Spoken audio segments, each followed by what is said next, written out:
Ārā lieliska diena. Interbaltijā gāra uztaisīja saviem klientiem ļoti interesantu degustāciju, kur mēs runājam par Portugāli.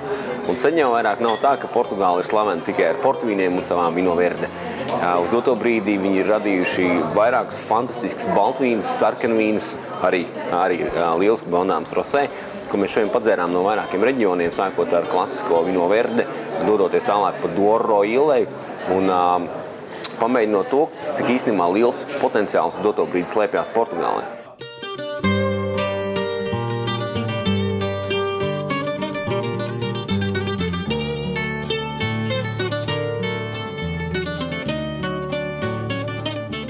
Lielajā, plašajā vīnu tirgū es teiktu, ka portugāļu vīni ir viens no veiksmīgākajiem pirkumiem salīdzinot cenu un kvalitāti.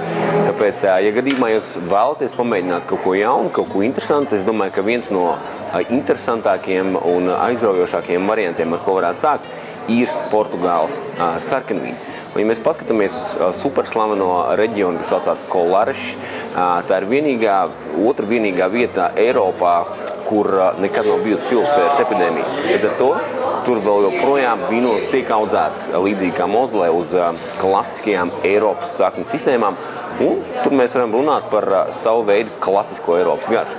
Kaška Wines uz doto brīdi ir viens no strauji augošākajiem portugāļu vīna uzņēmumiem, kas gan paši neaudzē vīnogus, bet strādā ar ļoti daudz vietējiem vīnogu audzētājiem.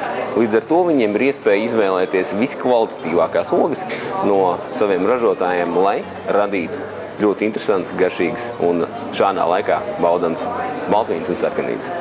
Muito obrigado. Foi enorme prazer, muito bem organizado e temos que repetir mais vezes com a presença do Hélder Cunha. Obrigado à Interbalti e a toda a equipa.